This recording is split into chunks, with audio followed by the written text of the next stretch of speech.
Welcome students to my channel spoken English with पीके।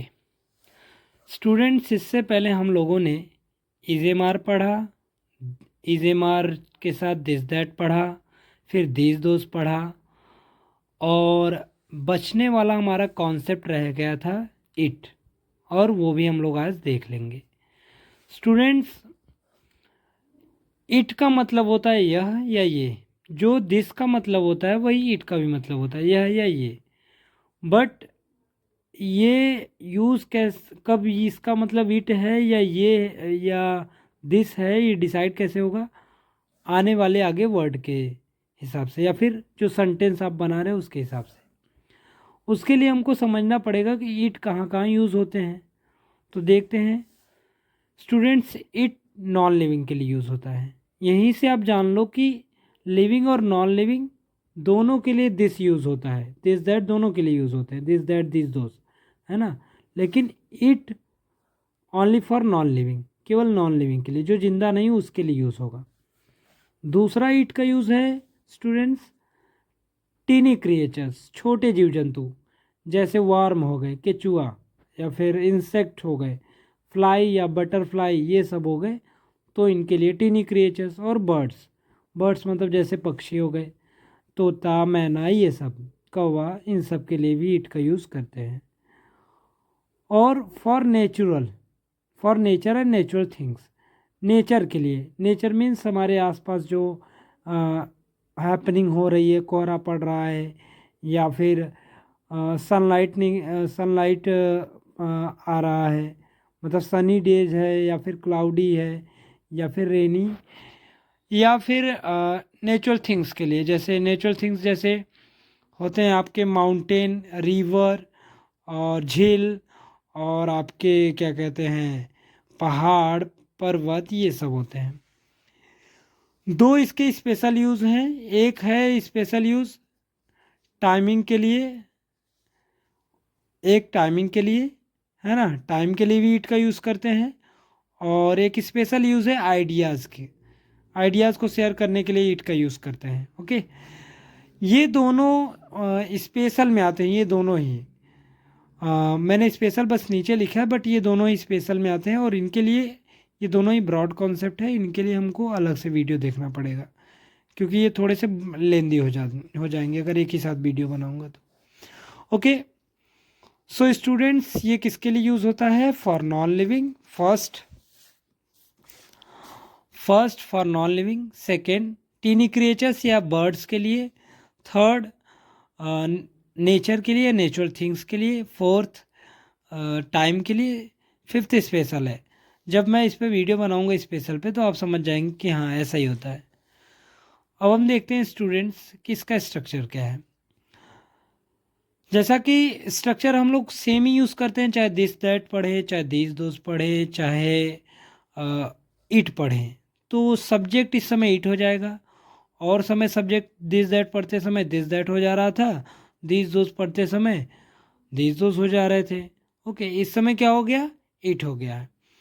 तो subject it हो जाएगा, फिर इट के साथ हमेशा इज लगता है। मतलब आपको हमने बताया कि जो दिस दैट का मतलब होता है वही इट का भी मतलब होता है, और जो दिस या दैट के साथ वर्ब लगेगा, हेल्पिंग वर्ब, वही किसके साथ लगेगा? इट के साथ भी लगेगा। तो subject plus is am are plus object plus E T C, तो सब्जेक्ट तो इट बन गया, है ना। तो इसके साथ इट के साथ इज लगेगा, इट के साथ, क्योंकि इट भी सिंगुलर है, दिस दैट भी सिंगुलर, इट भी सिंगुलर है, तो इसके साथ इज लग गया, फिर ऑब्जेक्ट, फिर ई टी सी। स्टूडेंट्स, देखने से तो बड़ा सिंपल लगा। लेट्स सी इसके यूजेस कैसे हैं। जैसे पहला सेंटेंस, यह एक घड़ी है, तो ये क्या हो जाएगा? यह एक घड़ी है, इट इज़ अ वॉच।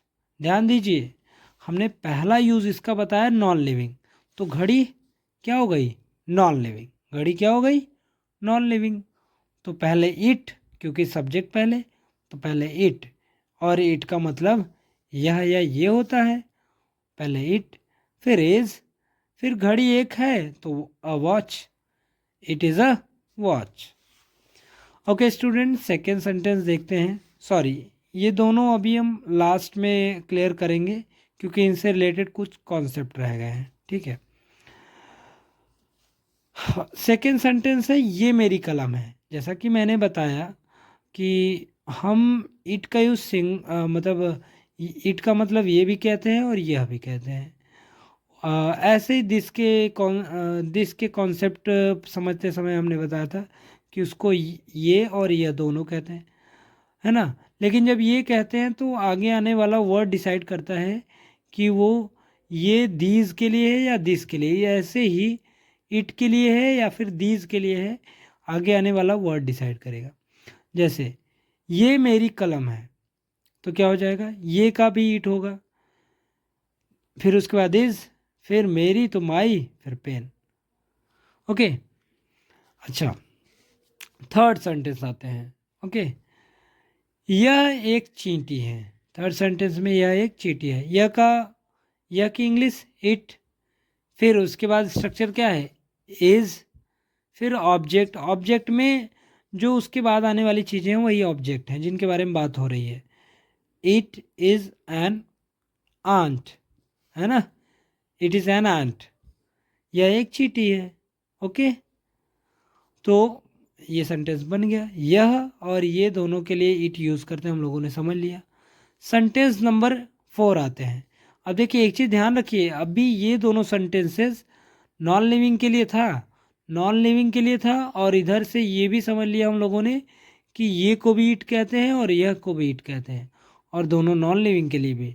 मतलब कई सारे कॉन्सेप्ट आपके साथ ही चल रहे हैं, ध्यान समझिएगा। यह एक चींटी है, इसमें चींटी क्या है भाई, हमने पहला नॉन लिविंग क्लियर हो गया। फिर टीनी क्रिएचर, टीनी क्रिएचर में हमने किसको देखा, इंसेक्ट को देख लिया, मतलब एक दो एग्जाम्पल हमने लिया, तो वो किसका लिया, चींटी का। दूसरा एक और एग्जाम्पल देखते हैं। यह तोता है तो क्या हो जाएगा, इट इज़ अ पैरट, क्योंकि तोता एक ही है ना, इट इज़ अ पैरट। अब क्या था दूसरा हमारा यूज, फॉर, सॉरी ये ई नहीं रहेगा, for tiny creatures and birds. तो इसके हिसाब से हमारे यहाँ क्या हो गए, इट इज़ अ पैरट, ये क्या हो गया, बर्ड हो गया ना। तो हम लोगों ने टीनी क्रिएचर्स के लिए भी देख लिया, it is an ant, and ये बर्ड के लिए भी, ठीक है। एनिमल के लिए हम छोटे एनिमल होंगे तब इट का यूज़ करते हैं, बड़े एनिमल के लिए हम दिस दैट ही यूज़ करते हैं। ओके, आगे देखते हैं। अब हमने कहा नेचर और नेचुरल थिंग्स के लिए, नेचर में क्या आ जाते हैं हमारे, सीज़न, सीज़न आ गए हमारे, और हमारे बादल आ गया, क्लाउड हमारा आ गया, और हमारा खुला आसमान, ओपन स्काई आ गया, सनी डेज आ गए, हॉट हॉट वेदर, और ये सब आ गए। तो ये नेचर के पार्ट हैं।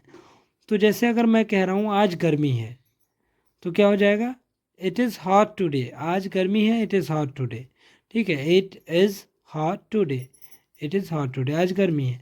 तो ये किसको हमने बता दिया, नेचर को। ये गर्मी होना ठंडी होना ये किसका, नेचर, नेचर का ही पार्ट है ना। तो इट इज़ हॉट टुडे ये किस, अब ये हमने किसका बात कर लिया, नेचर का। क्योंकि थर्ड वाले में हमने क्या देखा था, हमने देखा था for nature and natural things. तो नेचर तो हो गया, अब नेचुरल थिंग्स में आएंगे कौन भाई, नेचुरल थिंग्स में जैसे आपका आ गया, यह आम का पेड़ है, तो ये नेचुरल थिंग्स है, मतलब नेचर का बनाई हुई चीज़ है, नेचर से बनी हुई चीज़ है। तो इसको भी हम इट में ही ट्रांसलेट करते हैं। अभी तक मैंने जितनी भी चीज़ें बताई वो सब इट में ही ट्रांसलेट होंगी। ओके, जैसे यह आम का पेड़ है तो नेचुरल थिंग्स है, it is a mango tree, it is a mango tree. Okay, ये हो गया। नेक्स्ट है ये सर्दी है। अब वही चीज़ है, ये सर्दी है या यह सर्दी है, दोनों एक ही है, ठीक है, कह क्या रहे हैं उस पर डिपेंड करता है। तो it is winter, it is winter. 7 बज रहे हैं, 7 बज रहे हैं। अब देखिए लास्ट वाला हमने क्या बोला कि टाइमिंग के लिए, किसके लिए भाई, टाइमिंग के लिए भी हम लोग यूज़ करते हैं। ओके, तो 7 बज रहे हैं, क्या ट्रांसलेट करेंगे? It is 7 o'clock। टाइमिंग के लिए हम लोग एक स्पेशल वीडियो बनाएंगे जिसमें हर तरह के टाइम को मैं बताऊंगा। ओके, यहाँ तक आपको क्लियर हुआ? अब हम कुछ कॉन्सेप्ट को क्लियर कर लेते हैं। जैसे हमने यहाँ आपको बताया, यह एक घड़ी है, ठीक है, इट इज़ अ वॉच। हम इसको दिस में भी बना सकते हैं। जैसे हमने लिख दिया दिस इज़ अ वॉच, फिर भी सही है। यहाँ से मैंने क्या बताने की कोशिश की है? यहाँ से मैंने बताने की कोशिश की कि नॉन लिविंग थिंग के लिए हम दिस में भी ट्रांसलेशन बना सकते हैं और इट में भी, ठीक है। ऐसे ही यहाँ पे ये मेरी कलम है, ये जो मतलब दिस का होता है यह और ये, वही मतलब इट का भी होता है यह और ये, ठीक है। जैसे ये मेरी कलम है, ये मेरी कलम है के लिए मैं क्या बना दूंगा? अब देखिए मेरी कलम मतलब कलमें नहीं है, कलम है तो एक है, इसका मतलब यहाँ पे ये के लिए दिस यूज़ कर सकते हैं, this is my pen. Okay, तो यहाँ से हमको पता चलता है कि ये के लिए भी इट भी यूज़ करते हैं और दिस भी यूज़ करते हैं। लेकिन जब इट या दिस यूज़ करेंगे तो हमको ये ध्यान देना होगा, अगर हम इट के लिए यूज़ करेंगे तो नॉन लिविंग होना चाहिए। ओके, अगर हम इट के लिए यूज़ कर रहे हैं तो नॉन लिविंग होना चाहिए, और अगर हम दिस के लिए यूज़ कर रहे हैं, नॉन लिविंग या लिविंग दोनों हो सकते हैं, बट आने वाला वर्ड सिंगुलर समझ में आना चाहिए। इसको भी सिंगुलर समझ में आना चाहिए, लेकिन बस नॉन लिविंग होना चाहिए। इसमें नॉन लिविंग या लिविंग दोनों ही हो सकते हैं, लेकिन उसमें क्या चाहिए? बस सिंगुलर। सिंगुलर दोनों में चाहिए, इसमें बस नॉन लिविंग होना चाहिए, इसमें लिविंग नॉन लिविंग दोनों होना चाहिए। और इसमें अगर लिविंग होता भी है तो या टीनी क्रिएचर्स होने चाहिए या बर्ड होने चाहिए, और कुछ नहीं होना चाहिए। अंडरस्टूड? आगे चलते हैं, हम लोग कुछ और कॉन्सेप्ट को क्लियर करते हैं। देखिए यहाँ पे मैंने 2 सेंटेंस दिए, ये मेरा दोस्त है और यह एक बुक है। ये मेरा दोस्त है, यह एक बुक है, तो मैं इसको, जैसा कि हम लोग पढ़ चुके हैं, यह और ये दोनों को हम दिस या इट दोनों ही कह सकते हैं। तो हम इसको पहले बनाएंगे इट इज़ अ बुक, ऐसा कह देंगे। फिर हम इसका एक और ट्रांसलेशन बना सकते हैं, दिस इज़ अ बुक, ठीक है, दोनों ही बन सकता है। अब यहीं पे इसको हम देखते हैं, यह मेरा दोस्त है, तो क्या कहेंगे? अब देखिए यहाँ पे पर्सन के लिए दिस यूज़ हो रहा है, this is my friend, this is my friend, person के लिए। अब हम इट में नहीं यूज़ कर सकते हैं, हम ऐसा नहीं लिख सकते कि इट इज़ माई फ्रेंड, समझ गए कि नहीं? ऐसा हम लिख ही नहीं सकते, पर्सन को कभी हम ऐसा नहीं लिख सकते। हाँ, जब आप किसी नॉन लिविंग छोटे से क्रिएचर को आप कह रहे हैं कि आपका दोस्त है, तब आप कहेंगे इट इज़ माई फ्रेंड, ऐसा कह सकते हैं। लेकिन पर्सन के लिए कभी आप, जनरली हम दोस्त पर्सन को ही कहते हैं, तो पर्सन के लिए कभी हम दोस्त जैसे वर्ड को यूज़ करने के लिए इट का यूज़ नहीं करेंगे। आई होप आप सबके कॉन्सेप्ट क्लियर हो चुके होंगे।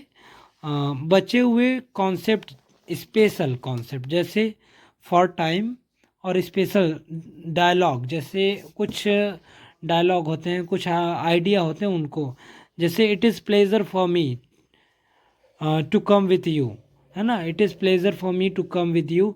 तो ऐसे सेंटेंसेस स्पेशल में आ जाते हैं, तो उनको बताने के लिए मैं एक डिफरेंट वीडियो डालूँगा, and you will find very clear, है ना, ऑल दैट थिंग, सब चीज़ें आपकी क्लियर हो जाएंगी। I hope you all will like my video. Okay, thank you.